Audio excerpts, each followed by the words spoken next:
Et bonjour à tous et à toutes, c'est Louis Geoffrey. Je vous retrouve aujourd'hui pour parler un peu des événements du week-end. Donc une réunion boxe dans laquelle on va avoir la défense du titre IBF et The Ring de Joy Opetaia contre Squeo, Claudio Squeo en italien. Une réunion à Norfolk aux États-Unis dans laquelle on a Abdullah Mason qui revient contre Nakatila et surtout Keishan Davis, le champion de WWE des poids légers qui défend son titre contre Edwin de los Santos. Et enfin, la réunion qui m'intéresse le plus, une réunion au Japon, une initiation en poids coq, numéro 1 contre numéro 2, avec Nakatani qui va défendre son titre et même tenter d'unifier son titre contre Ryosuke Nishida. Je vais parler de ces événements dans cet ordre-là, donc dans l'ordre de ce qui m'intéresse le plus ce qui m'intéresse le moins à ce qui m'intéresse le plus. Donc pour commencer, je vais parler de Jai Opetaia contre Squeo. Donc Opetaia, c'est un type qui est actuellement un peu vu comme le roi des poids cruisers, donc des poids lourds légers en français, 200 livres, à peu près 90 kg. Donc il faut faire en dessous de ce poids-là.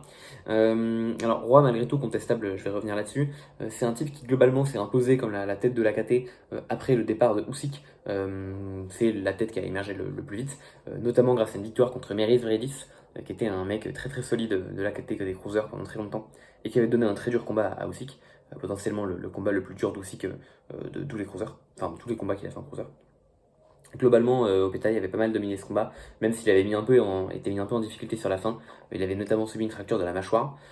Suite à ce combat-là, une revanche obligatoire avait été organisée par l'IBF, en tout cas orchestrée par l'IBF. Et Opetaia a choisi de ne pas poursuivre cette revanche immédiatement, puisque Brady s'était blessé et donc ne pouvait pas assurer cette revanche tout de suite.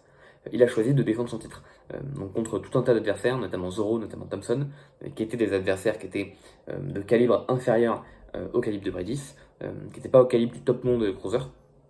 Ils étaient très bons, hein, mais c'était pas des mecs qui étaient classés dans le top 5. Opetaia les a détruits. Ça a pas trop plu à l'IBF qui du coup lui a retiré son titre. Finalement, il a été remis en jeu dans la revanche contre Bredis qui s'est faite. Il a gagné cette revanche, donc bon, finalement, c'est l'IBF qui fait des bêtises et ça change pas grand chose. Ce qu'il faut retenir, c'est que ces victoires contre Zoro et Thompson, qui se sont effectuées en Riyadh Season, donc à Riyad, dans les événements de Turkey Elchik, ça a propulsé la popularité de Opetaia, qui s'est vu un peu couronné roi des cruisers. Il aurait pu vraiment confirmer sa place de clair numéro 1 et potentiellement rentrer dans le top 10 pound for pound lors de cette revanche contre Bredis. Revanche où, globalement, ça a un peu été une redite du premier combat dans sa forme. Opetaia a beaucoup dominé durant la majorité du combat, puis il a eu une baisse de régime sur la fin, et c'est Bredis qui a terminé fort. Malgré tout, Opetaia est devant au point sans aucun débat, mais c'est sûr que la dernière impression qu'il laisse, c'est lui qui s'est un peu dominé et qui s'est passé un bouillon. Est-ce que c'est parce que il a mal géré son cardio, parce qu'il pensait que Bredis tomberait avant, mais que Bredis est ultra solide et qu'il n'est pas tombé, ou est-ce que c'est parce que Bredis, même à 40 ans, est vraiment un type qui est vraiment exceptionnel? Sûrement un peu de tout ça. Reste que suite à ça, il a continué de défendre son titre, notamment en début d'année où il a fait une défense, encore une fois, contre un adversaire qui n'était pas censé être à sa hauteur, et ça s'est vu. Opetaia l'a battu de façon tout à fait satisfaisante, avec toujours à ce jour l'un des plus beaux KO de cette année. C'est vrai qu'on n'a pas forcément eu, à ma connaissance, de KO si beau que ça cette année jusqu'à présent.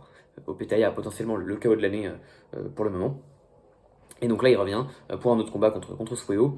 Globalement, entre-temps, entre le combat contre Bredis et le fait qu'il ait pris des noms qui ne soient pas des gros noms en cruiser, fait que sa domination est peut-être un peu remise en considération, notamment par rapport à Zurdo Ramirez, le gaucher, qui est venu des super moyens, qui a perdu contre Bivol en mi-lourd, qui s'est installé en cruiser en battant le français Arsène Goulamirian l'année dernière, et puis qui derrière a unifié contre Chris William Smith. Il possède donc désormais deux ceintures, ce cher Zurdo, la WBA et la WBO. Et même s'il a moins de victoires dans cette catégorie, le fait qu'il ait quand même deux victoires de prestige contre William Smith et contre Goulamirian, qui sont deux champions, ça fait que Opetaia a peut-être un peu sa domination et sa claire place de numéro 1 qui est remise un peu en considération. J'ai l'impression que le but assez affiché, c'est de faire une unification entre ces deux boxeurs. Ce serait vraiment super. La KT des cruisers, c'est une KT qui manque de luminosité. Et ce serait bien qu'on ait vraiment un gros affrontement pour mettre un peu de la lumière dessus. Je suis sûr qu'en vrai, ça ferait les poches de tout le monde. Même si ils ont peut-être pas trop envie de s'affronter parce que c'est cool d'être un peu flottant numéro 1, numéro 2 pour les affaires. Je pense que tout le monde y gagnerait, et on l'a vu ces derniers mois et ces dernières années.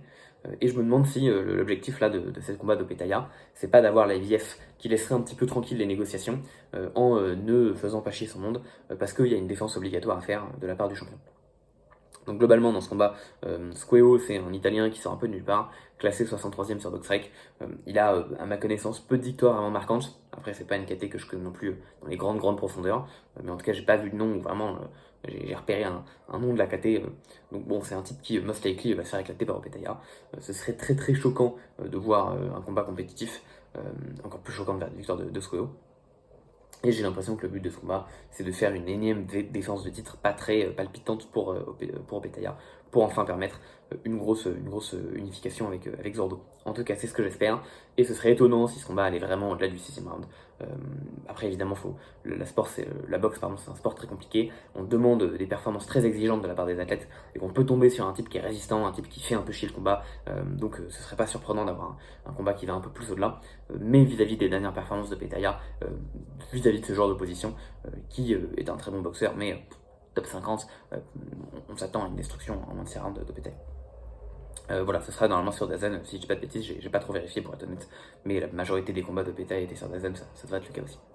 La deuxième réunion qui est un peu plus intéressante, c'est à Norfolk, donc aux États-Unis, où globalement c'est Keishan Davis, l'enfant de Norfolk, qui va venir défendre son titre contre De Los Santos.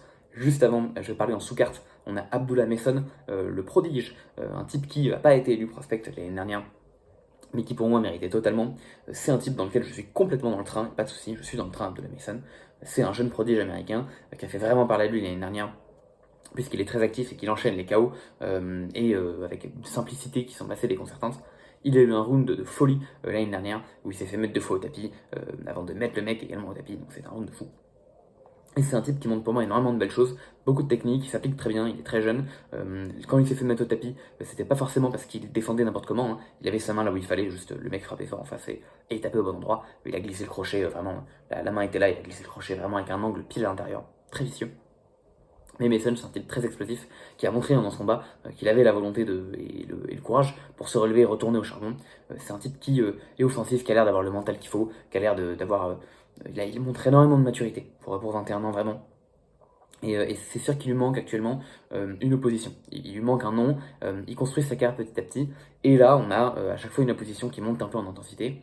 Cette semaine, elle monte encore un peu plus en intensité, puisqu'il affronte Nakatila, un type qui a affronté pas mal de poids légers au cours de ces dernières années, qui a perdu contre des gens qui sont vraiment derrière devenus le gratin du gratin. Je pense à Raymond Muratala, qui a KO Nakatila en 2 rounds. Muratala qui va peut-être devenir champion IBF dans quelques mois, puisqu'il est actuellement champion intérimaire et que Loma va sûrement drop sa ceinture. Il s'est fait battre par Shakur Stevenson, en décision évidemment, et il s'est fait battre par Ernesto Mercado, qui est actuellement un type qui commence à vraiment bien se classer en super léger. Donc c'est un type qui est classé que 40ème, mais qui quand même est un bon boxeur. Il perd vraiment que contre l'élite. Et perdre contre Mason, ce serait a priori une preuve de plus s'il en faut, que Mason c'est le futur de la division. Perso, j'y crois totalement, hein. Mason futur champion, unifié, probablement dans plusieurs KT, vraiment je suis dans le train à fond. Et c'est l'occasion de voir normalement, encore une fois, l'étendue des capacités de pour moi un type qui est quand même vraiment un prodige de la boxe. Donc voilà, c'est à suivre ce week-end. C'est en sous-carte donc de Keishan Davis, qui est le combat le plus intéressant. Keishan Davis, qui est un type qui était un Olympien de 2021, médaillé d'argent, il a perdu contre Andy Cruz en finale. Andy Cruz qui vient de chercher très fort d'ailleurs, j'en parlais juste après. Derrière, il est passé pro. Je l'ai trouvé, globalement, sur sa carrière pro.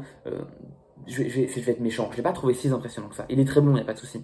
Mais globalement, je l'ai pas trouvé si impressionnant. Il y avait des petits écarts. À un moment, il a été contrôlé positif pour la marijuana. Un combat qui était une victoire a été déclaré en no contest. Bref, c'était un type qui, pour moi, ne semblait pas exploser dans sa carrière pro. Pas de souci, hein, il était bien encadré, en ancien olympien, de fortes chances qu'il devienne champion. Mais j'étais clairement pas dans le train Keishan Davis. Et c'est un type que je voyais pas comme un champion de longue date, ou en tout cas comme un type capable de s'installer comme un très grand boxeur américain. Jusqu'à l'année dernière, où il affronte Gustavo Lemos, qui est un très bon argentin, qui l'a détruit. Davis a détruit Lemos. Lemos qui selon moi avait gagné contre Hitchins seulement quelques mois auparavant. Hitchins qui est maintenant champion IBF des super légers. Et qui a fait un très bon combat contre Barro qui l'a dominé. Barro qui a fait un très bon combat contre Mathias. Mathias qu'on ne présente plus avec ses 21 victoires pour 21 KO. Donc, et un meurtre, hein, il faut dire que ce mec a tué un type sur un ring. Toutes mes condoléances et pensées pour Dada Chef et pour sa famille. Mais donc voilà, c'est quand même quelqu'un, Hitchins, qui a réussi un peu à arriver au sommet de la chaîne alimentaire des super légers. Et il a eu un combat qui pour moi est une défaite contre Lemos. Keishan Davis a allumé Lemos. J'avais toujours des interrogations sur ce combat. Est-ce que c'est pas le fait que Lemos ait dû descendre à 135 qu'il a en même temps affaibli, il a raté la pesée, bon, ou est-ce que c'est juste Davis qui était dans un soir exceptionnel? Je me posais des questions, et il se trouve que il a pris derrière le champion du monde WBO, Denis Berinchyk, qui avait donné un combat un peu sale à Navalete, qui en même temps était peut-être un peu hors de sa caté, peut-être un petit peu dans une contre-performance aussi, peut-être un petit peu en fin de carrière également. On se demandera à l'avenir à quel point le combat deuxième contre Valdez était un peu un semblant de résurrection. Reste qu'en tout cas, j'avais aussi des interrogations. Je m'attendais à une victoire un peu difficile contre Berinchyk, et il a éclaté Berinchyk qui n'a pas vu le jour et qui n'a rien fait. Donc là, on est sur une série de Keishan Davis où il sort 2 victoires contre en vrai 2 noms, par KO à chaque fois très rapidement, où il s'est montré très dominant, très impressionnant. Et bah forcément, on va attendre la même chose de Keishan Davis ce week-end. On va attendre qu'il éclate De Los Santos. S'il le fait, vraiment, il est dans un momentum exceptionnel. Si jamais il fait une très très bonne perf contre De Los Santos, on est sur un type qui est en train de faire une excellente année. Et s'il continue, parce qu'on est qu'en juin, a peut-être de quoi devenir boxeur de l'année, hein, parce que là vraiment il est même depuis quelques mois sur des performances vraiment très bonnes. Bon, à voir. De Los Santos, c'est pas n'importe qui non plus. C'est un type qui a battu Pacquiao Valenzuela, qui est d'ailleurs devenu champion de WBA des poids super légers. On se demandera toujours à quel point ce boxeur valait quelque chose. Il a quand même battu Isaac Cruz, c'est vrai, Isaac Cruz. Maintenant, il a perdu très facilement contre Seul. J'avais parlé d'une vidéo, j'en ai parlé un peu plus en détail dans la vidéo que j'ai consacrée à Gervonta Davis, de savoir à quel point un peu toute cette lignée Davis, Isaac Cruz, Valenzuela vaut vraiment quelque chose au très très haut niveau, à quel point c'est des mecs du top 10, top 15 qui ont fait des carrières parallèles depuis quelques années. C'est des interrogations, on aura des réponses un peu plus tard. En tout cas, Los Santos a quand même battu Valenzuela de façon très convaincante.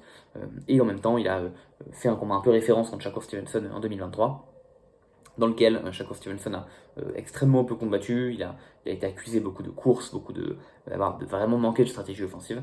Les juges l'ont récompensé par une victoire. Beaucoup voyaient De Los Santos devant. De Los Santos, c'est pas un peintre du tout. C'est pour moi un type qui mérite le top 10 ou le top 15 des légers sans trop de problème, sachant que c'est une catégorie de 2 gros tueurs, les légers, donc De Los Santos, c'est un nom. Le problème, c'est que ça fait un moment qu'il n'a pas combattu, parce qu'il n'a pas combattu depuis fin 2023, sa défaite contre Shakur. Donc il faudra voir un petit peu comment est-ce qu'il revient dans ce combat-là contre Keishan Davis. Globalement, si Davis nous fait encore une masterclass, il va vraiment être très très très très bien classé dans la catégorie des légers, et pour moi un bon contender actuellement pour le titre de combattant de l'année. Il faudra voir ce que ça donne. Peut-être qu'il perdra, peut-être qu'il fera un combat difficile. Là, j'avoue que vu les dernières performances, et vu qu'il revient encore à Norfolk, et que ça avait l'air de l'avoir beaucoup boosté de revenir combattre à Norfolk en début d'année, je m'attends à une victoire de Keishan Davis, et potentiellement une bonne victoire encore, un KO avant le 10e round, parce que De Los Santos c'est quand même un gars solide. Mais je m'attends à une grosse perte de Davis. On verra bien sûr. La suite pour Davis, potentiellement des unifications. Il s'est montré très agressif dans sa com, avec la volonté d'aller chercher beaucoup de champions. C'est pas un type qui se monte très défensif et très reclus, à vouloir défendre son titre à tout prix. Une attitude qui me plaît pas mal pour le coup. Alors à savoir à quel point c'est que des mots, ou à quel point il profite un peu de la vague de popularité qu'il a pu obtenir suite à ses victoires très dominantes contre Lemos et Berinchyk. On verra tout ça. En tout cas, moi je suis plutôt confiant. J'avoue être plutôt convaincu des 2 dernières pertes de Davis, et d'être commencé à sérieusement envisager à monter dans le train Keishan Davis, alors que je l'étais pas du tout du tout. Donc à voir ce qu'on a ce week-end. Et la suite, ce serait également peut-être un combat contre Andy Cruz, son conquérant, multiple conquérant amateur, et notamment pour l'or olympique en 2021. Andy Cruz qui lui va avoir un combat très bientôt contre un japonais qui est plutôt bien placé, qui s'appelle Michiro ou Michino. J'ai peur d'écorcher la fin de son nom. Mais je parlerai un peu plus de ce combat en détail. Il arrive, si je me dis pas de bêtises, dans une semaine, donc on aura l'occasion de parler très bientôt. Et maintenant, on va pouvoir parler eh bien du petit bonbon du week-end, quoi. C'est la soirée japonaise, ou plutôt l'après-midi, le midi, qui me semble que c'est dimanche, le midi japonais. D'ailleurs, j'ai oublié de dire, mais Keishan Davis, c'est une soirée top rank. Donc, normalement, ça ne sera pas sur Dazn. Ça devrait être publié légalement en France par RMC Sport. Enfin, diffusé légalement en France. Et enfin, donc on a la soirée bonbon, celle de Nakatani. C'est un peu triste de l'appeler comme ça, mais on a 2 combats qui sont intéressants. Le premier, c'est Tenshin Nasukawa, qui est donc l'ancienne future star du pied-point, ancienne numéro 1 pound for pound de la boxe pied-point, du kickboxing, qui est passé en boxe anglaise, qui s'est montré très impressionnant et progressant à vue d'œil de combat en combat. Dans son dernier combat, il a démantelé avec une facilité assez déconcertante Jason Moloney, un ancien champion du monde, qui était champion à peine 1 an. Et donc là, Nasukawa se met vraiment à devenir un type qui est très bien classé et qui monte vraiment dans toutes les fédés. on se pose des questions. Quel est le but de Nasukawa? Est-ce que leur but c'est de monter une super affiche contre Inoue? Je pense pas, ça en parle très peu. Globalement, ça parle beaucoup pour Nasukawa, pardon, d'un combat contre Yoshiki Takei, qui est également japonais, qui est champion poids coq WBO, qui a défendu son titre par KO premier round contre un Thaïlandais qui, pour moi, ne méritait pas d'être sur le même ring que Takei il y a pas longtemps, là, il y a pas une semaine, mercredi, donc ouais, il y a pas une semaine. Les gens aimeraient bien visiblement faire un combat des deux anciennes stars du pied-point. Donc on pourrait envisager un championnat du monde pour Nasukawa très bientôt contre Takei. Bon, à voir, hein, en cas de victoire, bien sûr. Également, il y a 2 titres qui vont probablement être laissés vacants, j'y reviens bientôt, WBC IBF, donc pourquoi pas un combat contre un autre adversaire pour un de ces titres vacants. Et sinon, il était très très bien classé à la WBA, et je me demandais s'il voulait pas nous faire Seiya Tsutsumi contre Nasukawa pour la WBA. Tsutsumi qui, je pense, est un combattant que j'adore, mais qui, je pense, aura peut-être des faiblesses en termes de match-up contre Nasukawa. Donc globalement, Nasukawa est un type qui commence vraiment à voler un peu sur la boxe avec de multiples options. Pour malgré tout pouvoir réaliser ces contrats-là, il faut qu'il batte l'adversaire de ce week-end, San Tian. C'est un type qui est beaucoup moins bien classé que ses derniers adversaires, notamment que Moloney, donc ça devrait vraiment pas poser problème. Globalement, je vais pas forcément parler tant que ça de l'opposition, parce qu'on dirait surtout un combat qui est là pour maintenir Nasukawa dans les classements et lui maintenir une certaine activité, puis le faire progresser, hein. C'est un type qui progresse de combat en combat, donc on est là pour ça. On s'attend pas forcément à un KO, il n'a pas marqué tant de KO que ça dans sa carrière jusqu'à présent, en tout cas sa carrière de boxeur, Nasukawa pour le moment. Après, il faut dire qu'il a aussi eu vraiment des sacrés clients, hein. Moloney par exemple, c'est vraiment quelqu'un, donc c'est peut-être dur de mettre plein de KO quand on affronte un mec comme Moloney. En tout cas, on s'attend a priori à un très très bon combat de boxe et potentiellement encore une masterclass de Nasukawa. Le combat principal de ce week-end, c'est donc Nakatani contre Nishida. Pour moi, c'est le combat avec la meilleure opposition overall. C'est la seule KT, enfin le seul combat du week-end où on aura numéro 1 de la KT contre numéro 2 de la KT. Globalement, le combat il a un gros enjeu. J'ai l'impression que la majorité des gens considèrent qu'il va déjà être gagné par Nakatani. Et je vais essayer de défendre un peu Nishida. Globalement, je vais quand même présenter vite fait Nakatani, si vous ne le connaissez pas. C'est un japonais qui a une carrière assez atypique, puisqu'en fait, pour un japonais, il est très proche des Américains. Il s'entraîne à Los Angeles dans sa salle principale. Il a un coach américain qui s'appelle Rudy Hernandez. Il parle pas trop anglais, donc je sais pas trop comment il fait pour vivre là-bas. Il a un de ses meilleurs potes américains, qui est également champion du monde dans la même salle, qui s'appelle Anthony Olasquaga, qui est champion de WBO des points bouche. Donc bon, je sais pas trop comment tout ce beau monde fait pour s'entendre, sachant que Nakatani parle bof anglais, mais ça marche. Et c'est un type qui, sous l'aile de Rudy Hernandez, qui est un très bon coach, est en train de prendre d'assaut la boxe mondiale. Il a commencé à boxer là-bas, de mémoire, hein, de ce que j'ai lu sur lui, à 15 ans, il est parti du Japon tout seul, en parlant pas anglais, pour aller voir Rudy Hernandez. Donc c'est un type qui est ultra motivé, et qui a rapidement commencé à faire parler de lui en pro.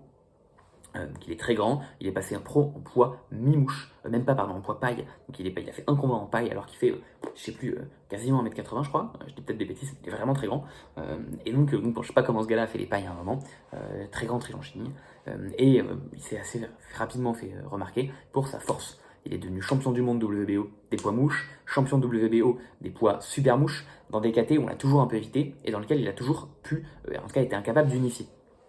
Ça fait longtemps qu'il dit qu'il veut unifier, il n'a pas pu le faire. Il a eu l'occasion en début 2024 de monter en poids coq, dans lequel il a pu récupérer la ceinture WBC, un certain Alexandro Santiago, qui avait été récupéré par Santiago dans un combat contre Donner pour la ceinture vacante, suite au fait que Inoue soit monté de KT. Et il a détruit Santiago, vraiment c'était une destruction, et rapidement il s'est imposé comme le numéro 1 des coqs. Il a confirmé en enchaînant défense de titre sur défense de titre, avec notamment un adversaire, Vincent Astrolabio, qui était un très très bon nom de cette catégorie, jamais mis KO, battu seulement par Moloney quelques mois auparavant, qui a fait un très bon combat contre Moloney. Nakatani l'a détruit en un round. Derrière, il a pris un Thaïlandais, Tassana Salapat, avec un record peut-être un peu plus flashy, hein, 67 victoires, 51 KO, une seule défaite contre Takuma Inoue, qui était le meilleur adversaire qu'il avait affronté. On s'attendait à une destruction de Nakatani vis-à-vis d'un adversaire qui avait un palmarès très flashy, mais qui manquait d'opposition, un palmarès un peu en fait à la Thaïlandais, et malheureusement, et Nakatani l'a détruit. Derrière, il a pris j'ai son nom sur le bout de la langue, je suis désolé, il a pris un Mexicain qui s'appelait El General, j'en avais parlé là en début d'année, David Cuellar, qui est très très grand, Cuellar Contreras, très très grand, qui était vu comme un très très bon de la KT aussi, classé dans le top 10 par The Ring, par la WBC, vu par pas mal de Mexicains comme un peu un futur grand champion mexicain. Nakatani l'a détruit, Mikao pour la première fois, je crois qu'il l'a battu en 3 rounds, donc c'est vraiment encore une fois une belle destruction de Nakatani. Il est actuellement vraiment classé numéro 1 des coques sans aucun problème, classé numéro 8 pound for pound si je ne me trompe pas par The Ring, et globalement il est vraiment vu comme le futur monstre japonais, hein. Certains le surnommaient The New Monster, avant qu'il décide lui-même de s'attribuer le surnom Big Bang. Moi j'aime bien l'appeler le Slim Reaper, ou le Flaco Explosivo, en référence à Arguello, mais bon, il s'est lui-même donné le surnom de Big Bang, et il a fait beaucoup de com contre Quellar pour qu'on le surnomme comme ça. Donc bon bah voilà, c'est son surnom, c'est Big Bang Nakatani. Et vu comme le prochain grand champion japonais, on a envie d'avoir un passage de flambeau contre Inoue, Naoya Inoue, champion incontesté des Supercoques. Et donc actuellement, ils sont en train d'essayer de nous monter un combat Inoue contre Nakatani. Ça devrait arriver, si tout se passe bien, en mai de l'année prochaine. Alors je déteste ces plans foireux, où on essaie de nous vendre un combat qui en fait se vendrait déjà largement maintenant, parce qu'actuellement vous faites Nakatani Inoue, je pense que vous sell out le Tokyo Dome, qui est à ma connaissance la plus grosse arène japonaise. Mais le business box étant le business box, on se refait pas, on essaie de faire monter la sauce plus qu'elle n'est déjà montée. Donc on va faire encore 2-3 combats pour Inoue, puis 2-3 combats contre Nakatani. Et puis voilà, si il reste invaincu pendant un an, allez, c'est prévu, on s'affronte en mai. Moi je trouve ça débile, vraiment, la sauce est déjà là. Parce qu'on a juste une chance d'avoir l'un des deux qui perd et que ça gâche tout. Mais bon, la boxe étant la boxe. Et donc actuellement, Nakatani, il a en fait vraiment dans le viseur Naoya Inoue. Inoue de son côté, il doit défendre son titre contre Ahmad Aliyev en septembre, qui est vraiment un client des Supercoques, l'un des meilleurs adversaires qu'il a affronté depuis pas mal de temps, en fait depuis Louis Neri il y a un an. Derrière, il est censé monter en poids plume pour choper une ceinture, on ne sait pas encore trop exactement à qui, ça parle beaucoup de Nick Ball, qui est un peu une petite boule de muscle. Et après, il est censé revenir en Supercoque avec tous ses titres incontestés et affronter Nakatani, ou affronter Nakatani en plume avec son titre nouvellement gagné. Donc ça, c'est les plans de Inoue, qui globalement sont assez clairs. Et puis derrière, il a dit voilà, en décembre, je fais Nick Ball ou n'importe quel poids plume, en septembre, je fais Ahmad Aliyev, et en mai, c'est toi mon coco, tu passes à la casserole. De son côté, Nakatani, c'est la contre-offensive. Lui, ça fait longtemps qu'il veut unifier, ça fait évidemment longtemps qu'il veut son combat contre Inoue. Et pour faire monter la sauce, son moyen, c'est d'affronter Ryosuke Nishida, qui est champion IBF des poids coqs et qui est classé numéro 2 de la catégorie par BoxRec et par The League. Je reviens juste après sur Nishida. Le plan de Nakatani, en cas de victoire contre Nishida, on va voir que c'est pas forcément assuré. Il serait donc champion WBC, IBF et The Ring de la catégorie des poids coqs, le premier champion The Ring depuis Inoue, qui avait lui-même été le premier champion The Ring depuis Yamanaka. Donc ça va remonter à 2016, donc vraiment une catégorie qui est dominée par les Japonais, comme rarement on a vu une catégorie dominée par les Japonais.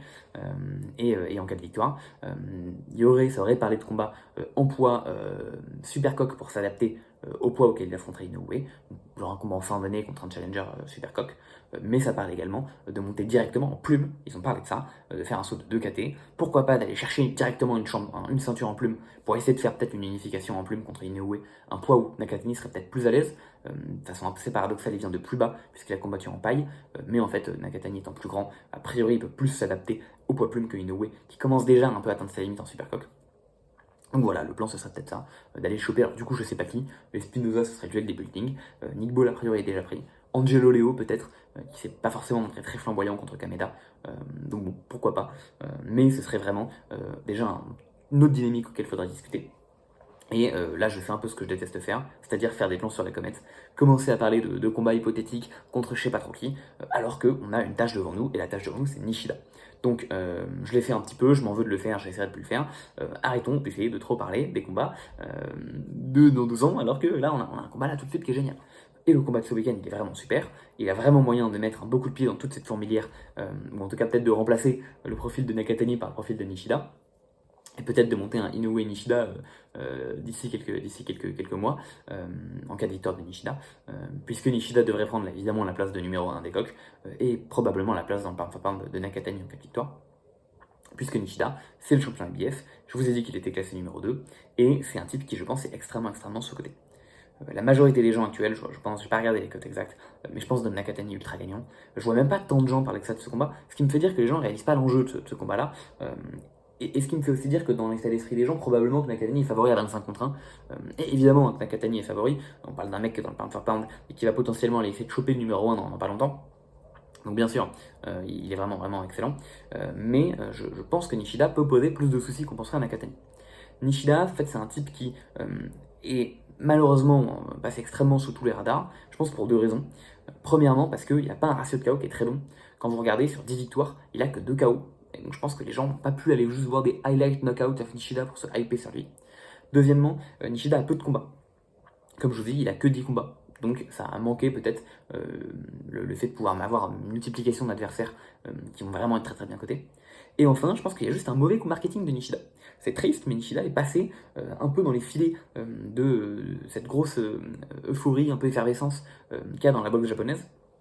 Il y a plein de noms qui ont été mis en avant par des promoteurs, donc notamment dans des cartes à la Nakatani, des cartes à la Teraji et des cartes d'Inoue. Et Nishida, à ma connaissance, n'est passé dans aucune de ces cartes. Et même ils ont des timings pourris parce que Nishida devient champion du monde le week-end où il y a Inoue Neri. Donc le week-end où la boxe est rivée sur le Japon, mais à Tokyo, au Tokyo Dome, Nishida fait une petite soirée dans un petit gala à Osaka 2 jours avant. Donc en plus il y avait Canelo dans le même week-end, etc. Tant et si bien que cette anecdote m'aura marqué, j'étais au Japon pour le week-end de Inoue Neri, j'ai assisté en live au Tokyo Dome à Inoue Neri, j'étais dans mon lit le matin, dimanche matin en train de regarder Canelo contre Monguia, et je ne suis pas allé, alors que je vivais à Kyoto, à Osaka, qui est genre à 1 heure de train, pour regarder Nishida contre Rodriguez, parce que je ne savais pas, j'ai oublié que le combat avait lieu ce week-end. Et je suis sûr que j'aurais pu avoir des places pour pas cher du tout, parce que personne n'y allait à ce gala. Personne. Et bon, c'est terrible parce qu'en plus Rodriguez c'est un très bon adversaire et j'aurais découvert Nishida un peu plus comme ça. Donc c'est quand même pour traduire un peu le manque de com. Voilà, le fan de la boxe japonaise qui est dans la ville et qui va pas voir le combat parce qu'il sait pas qu'il est là. Donc Nishida a vraiment raté un truc dans sa com. Et donc ça fait que, je pense que c'est 3 facteurs. Ça fait que Nishida c'est un titre dont personne ne parle, donc personne n'est hypé autour de lui. Et je pense que vraiment, de tous les champions poids coq, puisqu'actuellement les 4 champions de poids coq sont japonais, hein, Japan Tamweight comme ils l'appellent au Japon, je pense que c'est celui qui est le moins hype, et peut-être celui qui serait le moins considéré par un fan suffisamment grand public pour qu'il sache qu'il y a quand même 4 champions japonais en coq, enfin suffisamment expert pour qu'il sache qu'il y a 4 champions en coq, mais suffisamment grand public pour pas forcément avoir creusé plus en détail. Et c'est dommage, parce que je pense qu'il n'est pas classé numéro 2 pour rien. Moi je vais pas mentir, Nishida c'est pas un type que je connais tant que ça non plus, mais je pense qu'on a devant nous l'un des champions les plus sous-cotés de la boxe. J'avais dit il y a pas longtemps qu'Angelo Leo était pour moi l'un des champions les plus sous-cotés, et en fait je pense qu'Angelo Leo est pour moi le deuxième champion le plus sous-coté de la boxe, parce que pour moi le premier c'est Nishida. Et je vois vraiment un monde, je dirais pas que je parie dessus, mais ça m'étonnerait pas, que Nishida donne un combat plus compliqué que ce qu'on pense à Nakatani, voire qu'il emmène au point, voire qu'il gagne le combat. Nishida, je pense que c'est un type qui est très tricky. Déjà, en fait, dès qu'il est passé pro, je sais pas exactement s'il a une grosse carrière amateur, sachant qu'il est passé pro assez tard, hein, je crois qu'il avait déjà 24 ans quand il est passé pro, c'était autour de 2020-2021, ça s'est un peu passé sous les radars à cause du Covid, à part son premier combat où il affronte un mec avec un palmarès négatif, très très vite il affronte le gratin du gratin. Au bout de son 4e combat pro, il a déjà des victoires sur Omori, qui est un ancien challenger à Tapales, donc il a perdu 2 fois contre Tapales, mais on a vu que Tapales c'était pas un peintre, et il a également une victoire contre Daigo Higa. Daigo Higa, ancien champion WBC des poids mouches, et surtout Higa qui a sorti 2 combats de fou récemment contre Yoshiki Takei et contre Seiya Tsutsumi, qui sont 2 champions WBO et WBA des poids coqs. Il a sorti 2 très durs combats, il a perdu une décision serrée contre Takei, et il a chopé un nul contre Tsutsumi. Pour moi il perdait, mais genre il perdait 115-113 quoi, donc on est vraiment pas sur un... Le nul est pas scandaleux, et la victoire Higa est pas scandaleuse non plus selon moi. C'est pas ma carte, mais ça se serait entendu. J'aurais eu un pincement de cœur, mais ça se serait entendu. Et ce gars-là, 2021, il gagne contre Iga à ce moment-là. Alors qu'à l'époque, Tsutsumi, par exemple, faisait un nul contre Iga. Donc en fait, dès le début, on a un type qui avait visiblement des performances de boxe très bonnes. Et il faudrait peut-être qu'il y aura des petits documentaires ou un peu plus de médias qui sortiront sur Nishida à l'occasion de ce combat contre Nakatani. Peut-être qu'il y aura un peu de lumière mise sur lui. Parce que j'ai pas trouvé grand-chose. Alors, pour être honnête, j'ai pas non plus passé des heures à chercher. Mais en tout cas, j'ai pas eu beaucoup d'informations qui sont parvenues sur comment ça se fait qu'un mec qui passe pro autour de 24 ans et qui, à ma connaissance, n'a pas pété en amateur, soit aussi bon tout de suite. Donc bon, je pense qu'il boxait depuis un bon moment et qu'il avait déjà un sacrément bon niveau à la salle de boxe, mais c'est une dinguerie comment ce mec était bon immédiatement. Derrière, il a enchaîné contre des adversaires qui étaient pour moi très bons, mais vraiment passés sous les radars. Il a battu un certain Jiménez, par exemple, qui a un bon palmarès, qui, ouais, c'est vrai, a peut-être manqué d'une énorme opposition pour vraiment devenir un nom dans la catégorie du grand public. Ce gars est bon, Nakatani l'a battu, Nishida l'a battu, et en fait, on se retrouve comme ça avec un Nishida qui se retrouve à grimper le classement IBF et à se retrouver challenger de Emmanuel Rodriguez en mai dernier. Et à ce moment-là, c'était donc un week-end où il y avait seulement 2 ceintures qui étaient aux japonais en poids coq. Nakatani qui avait la ceinture depuis genre 3 mois et Takuma Inoue qui avait la ceinture depuis genre novembre dernier, donc ça fait après 6 mois qu'il était champion.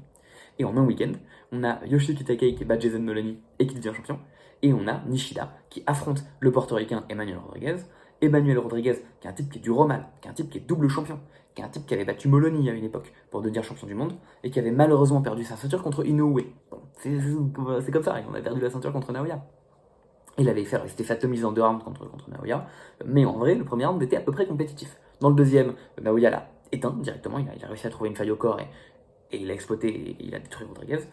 Mais dans le premier round, Rodriguez fait un truc bien. C'est un type qui frappe fort, c'est un type qui a des bons fondamentaux, c'est un type qui est un très bon boxeur, et Nishida, lui, ne lui a pas fait voir le jour. Et en vrai, c'est, je pense, alors c'est assurément la plus grosse défaite que Rodriguez a connue avec celle contre Inoue, et dans les deux cas, c'était des défaites qui étaient assez cuisantes et assez humiliantes. Inoue, c'était humiliant parce qu'il s'est fait éteindre très tôt dès le deuxième round. Globalement, il s'est fait choper sur un coup d'Inoue, un coup au corps, si je ne me trompe pas, et il s'est jamais remis de ce coup, donc il est à la terre une fois, 2 fois, 3 fois. On a vu qu'il pouvait pas encaisser, c'est terrible, il y a des images de lui, on voit qu'il dit non de la tête, le nez en sang, un œil fermé, il dit comme ça non à son coin, ça c'est terrible de voir ces images-là. Et le monde retiendra une fessée déculottée en 2 rounds, même si en vrai, j'insiste, le premier round, il fait des trucs bien.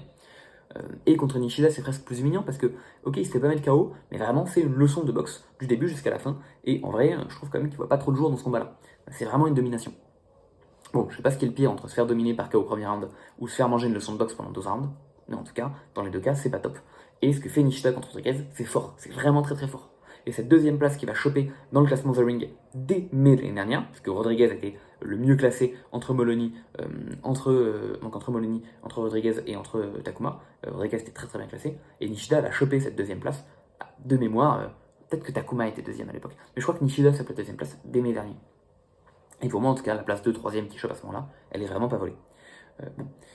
Il se trouve que derrière, il va défendre contre un adversaire thaïlandais, c'était en décembre. Encore une fois, c'est passé sous les radars, personne n'a entendu. Un adversaire thaïlandais un peu inconnu. C'est pas la première fois qu'il y a des Thaïlandais en poids coq qui chopent une chance mondiale de nulle part. On l'a vu avec Takei et on l'a vu avec Nakatani. Même si bon, ça la patte, elle est quand même 72-1. Je suis d'accord qu'en palmarès, ça fait rêver. Globalement, ces Thaïlandais-là, j'aime beaucoup la boxe thaï, la boxe anglaise du côté des Thaïlandais, mais c'est pas des boxeurs qui sont actuellement au niveau. C'est des types qui engrangent des palmarès en combattant extrêmement souvent contre des adversaires plutôt médiocres, et ça se voit lorsqu'ils affrontent le top niveau japonais. Ça me fait de la peine, j'aime bien les Thaïs, mais force est de constater que on n'est pas un âge d'or de la boxe thaïlandaise. Et en particulier, Nishida a pu choper un KO qu'il n'avait pas eu depuis très longtemps, puisqu'il avait un seul KO pour 9 victoires. Et ce KO-là, c'était un truc qu'il avait mis en début de carrière. Je crois deuxième combat pro, si je dis pas de bêtises. Et donc on en est là. Nishida devait défendre son titre contre un Mexicain, encore une fois un peu inconnu. C'est peut-être un peu on va dire les failles de l'IBF qui a l'occasion de permettre de destituer des champions qui évitent des challengers vraiment pertinents, mais qui peut-être en même temps parfois demandent des oppositions qui sont qui font des sens probablement pour l'IBF, mais qui pour moi font assez peu sens. Donc il va affronter un Mexicain dont j'ai oublié le nom. L'IBF a accepté de se retirer des négociations, en tout cas de permettre à Nishida de défendre contre Nakatani, pour permettre à Nishida de conserver sa ceinture. Je suis très heureux qu'on ait un champion unifié à l'issue du week-end, sauf en cas d'égalité ou de contest, mais on ne veut pas commencer à porter l'œil. Je suis très content que l'IBF se soit retiré de ce combat, parce que vraiment Nakatani Nishida c'est un très très gros combat, et donc on en est là. Maintenant, qu'est-ce que j'ai à dire sur Nishida maintenant qu'on a vu un peu sa carrière? C'est que je pense qu'en fait c'est un type qui, comme je l'ai dit, est très sous-coté. D'une part parce que je pense que techniquement c'est un type qui, enfin déjà je pense que il est sous-coté comme je vous l'ai dit parce que pas de com, pas de KO et peu de combat. Mais je pense que c'est un type qui est en fait un très bon technicien. Et surtout, je pense que là où la majorité des gens vont peut-être se dire de façon rapide, Nakatani a de la puissance de feu parce qu'il met KO tout le monde en coq, et que ça fait un moment qu'il met KO tout le monde. Sauf genre Argy Cortez qui l'a envoyé au tapis 3 fois. Et Nishida a 0 de puissance de feu, donc Nakatani va lui rouler dessus. Je pense que ça risque d'être un peu plus équilibré. Parce que moi j'interprète plutôt Nishida comme un type qui a du punch, mais qui a un très mauvais finisher. Là où Nakatani a du punch et finit bien. Ça c'est vu contre Quillard. Parce que Rodriguez, il le met au tapis. Et Rodriguez, il arrive, je trouve, à quand même le marquer et à le faire respecter sa puissance contre Rodriguez. Il a eu un KO il n'y a pas longtemps. Je trouve vraiment que Nishida, alors je dis ça, j'ai pas vu 50 combats de Nishida non plus, mais je pense quand même que Nishida, c'est un type qui a plus de puissance que son palmarès le laisse penser, et que c'est, vous voyez, le genre de combattant qui peut-être donc plus le punch pour finir, et pas capable de t'électriser sur un coup, mais frappe quand même suffisamment fort pour marquer ton respect, fait en sorte que tu vas pas pouvoir te découvrir et aller à la bagarre de façon un peu stupide, et potentiellement, je vais pouvoir te mettre un knockdown à un moment. Mais justement, parce que il va marquer ton respect sans t'électriser d'un coup, tu vas faire gaffe, tu vas te protéger, et puis voilà, il n'a pas assez le goût du sang dans la bouche et il n'est pas assez offensif pour malgré tout marquer le KO. Moi, c'est un peu comme ça que je vois Nishida, et je pense qu'on peut avoir des surprises ce week-end, et que le combat va être plus compliqué que ce que des gens peuvent s'attendre. En cas de victoire de Nishida, ce serait un coup de pied dans la fourmilière, puisque Nishida most likely restera en coq, à moins qu'il tente d'aller directement en super coq pour faire un combat de prépa contre Inoue. Ce qui est à peu près sûr, je pense, c'est que c'est lui qui deviendrait le cheval de bataille contre Inoue. Est-ce qu'Inoue voudra de ce combat-là? Je sais pas. Un passage de torche contre Nishida, ce serait étonnant, parce que c'est vraiment le type qu'on n'a pas vu venir. Mais bon, ce serait un des nombreux retournements de situation qu'on a pu voir dans la boxe, hein. Le boxing business qui n'apprend jamais de ses erreurs et qui fait toujours des plans sur la comète pour que tout échoue et se casse la gueule. Voilà, c'est la boxe. Pourquoi pas? Peut-être ce week-end, je dirais que ça a plus de chances d'arriver que ce que les gens attendent. Mais bon, malgré tout, je suis assez confiant pour Nakatani. Ça devrait être dimanche midi. Je sais pas trop si ce sera diffusé légalement en France par RMC. Sinon, on fera avec les moyens habituels, on se débrouillera comme on peut, hein. Et puis voilà. Moi, j'attends comme il faut tous les combats de ce week-end, en particulier celui-là, qui va vraiment marquer un grand tournant, je pense, dans les coques. Puisque en cas de victoire de Nakatani, Nakatani, a priori, il laisserait ses titres vacants. Il y aurait 2 titres qui devraient être mis en jeu, et je suis pas sûr que ces titres seraient gagnés par des Japonais. Peut-être un par Nasukawa, et le deuxième, je sais pas trop. Et tout ça, c'est assez marrant, parce que peut-être qu'on aura enfin la fin de l'ère des Japan Tamweight, qui dure déjà depuis plus d'1 an maintenant, plus d'1 an jour pour jour. Et je ne sais pas s'il y a déjà eu, dans l'ère des 4 ceintures, un pays qui a chopé les 4 ceintures d'une KT pendant plus d'1 an. Je suis pas sûr. On va dire que c'est la première fois. Ça m'étonnerait vraiment que ce soit pas la première fois. Donc voilà, c'est tout ce que j'avais à dire. Branchez-vous ce week-end, ça va être top. Sur ce, je vous souhaite une excellente semaine. Et puis un très bon week-end de boxe. On se retrouve assez vite pour d'autres week-ends qui vont être cool. Hitchins qui défend son titre bientôt. Et puis voilà, après on va très très vite arriver sur d'autres affiches un peu plus cool, notamment en juillet, avec le 19 juillet qui s'annonce. C'est un très très très très gros week-end de boxe encore une fois. Moi je vous souhaite une excellente semaine et je vous dis à très bientôt. C'était Louis, ciao bye.